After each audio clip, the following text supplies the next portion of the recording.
बिस्मिल्लाहिर्रहमानिर्रहीम। अस्सलाम वालेकुम दोस्तों, welcome back to my YouTube channel medicine knowledge factory. उम्मीद करता हूँ कि सब दोस्त खैरियत से होंगे। दोस्तों आज हम बात करेंगे रिलैक्सन जो 3 mg वाली टैबलेट होती है, इनको किन कंडीशंस के अंदर जो है इस्तेमाल करवाया जाता है, इसकी डोजेज क्या है, साइड इफ़ेक्ट क्या हैं, प्रिकॉशंस क्या हैं, तमाम चीज़ें इसको डिस्कस करेंगे।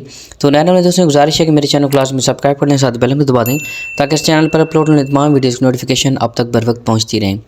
सबसे पहले दोस्तों इसके इंट्रोडक्शंस की बात करें तो इसका ब्रांड नेम रिलैक्सन है, जो कि आपको 3 mg के अंदर जो है वो अवेलेबल होती है, मिल सकती है। इसके साल्ट की बात करें तो इसके अंदर जो है वो ब्रोमाज़ेपाम पाया जाता है 3 mg। और ये मैक्टर फार्मा की बनाई हुई प्रोडक्ट है। ये एक डब्बी के अंदर आपको जो है ना वो 30 टैबलेट मिल सकती हैं। ये आपको किसी भी मेडिकल स्टोर और फार्मेसी से आसानी से मिल सकती हैं। और ये एक प्रेस्क्राइब ड्रग है जो कि आपको डॉक्टर के मशवरे के मुताबिक ही इसको इस्तेमाल करना चाहिए, वैसे आप इसको इस्तेमाल ना करें।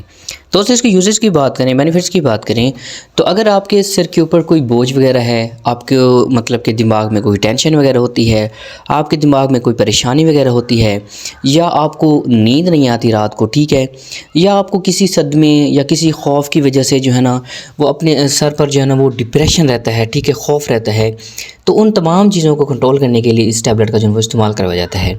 अक्सर लोगों के मतलब कि किसी मतलब के बुरे सदमे की वजह से उनको नींद नहीं आती या उनके दिमाग में जो है ना वो डिप्रेशन सा बन जाता है, ठीक है, तो उनको कंट्रोल करने के लिए इस टैबलेट का इस्तेमाल करवाया जाता है।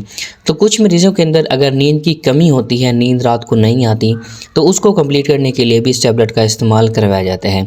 तो दोस्तों ये एक एंटी स्कून और मेडिसन है, ठीक है, तो इसको जो है ना ज़रूर डॉक्टर के मशवरे के मुताबिक ही इसको इस्तेमाल करना चाहिए। इसके साइड इफ़ेक्ट की बात करें तो साइड इफ़ेक्ट में आपको मतलब कि न्यूज़िया हो सकता है, वोमिटिंग हो सकती है, पेट में दर्द वगैरह हो सकता है और सिर पर जो है ना वो बोझ वगैरह भी हो सकता है। अगर इसकी डोजेज की बात करें तो बेहतर यही है कि अपने डॉक्टर के मशवरे के मुताबिक इस्तेमाल करें, क्योंकि डॉक्टर हज़रात जो है ना आपको आपकी तशख़ीस के बाद ही इसकी डोजेज जो है ना वो प्रेस्क्राइब की जाती है। इसकी प्रिकॉशंस की बात करें कि किन कंडीशन के अंदर आप इसका इस्तेमाल बिल्कुल नहीं कर सकते, तो ऐसे मरीज़ जो बीपी के मरीज़ हैं, या ऐसे मरीज़ जिनको सांस का मसला है, या ऐसे मरीज़ जिनको जिगर का मसला है, ठीक है, या कोई दिल का मसला है, ठीक है, तो ऐसे मरीज़ जो है ना इसको टैबलेट को लेने से गुरेज करें, या बेहतर यही है कि डॉक्टर के मशवरे के मुताबिक ही इसको इस्तेमाल करें। तो उम्मीद करता हूँ कि मेरी वीडियो पसंद आई होगी। पसंद है मेरी वीडियो क्लास में लाइक करना, शेयर करना, मेरे चैनल को क्लास में सब्सक्राइब कर लेना। तो मिलते हैं एक नेक्स्ट वीडियो के अंदर, तब तक के लिए अल्लाह हाफिज़।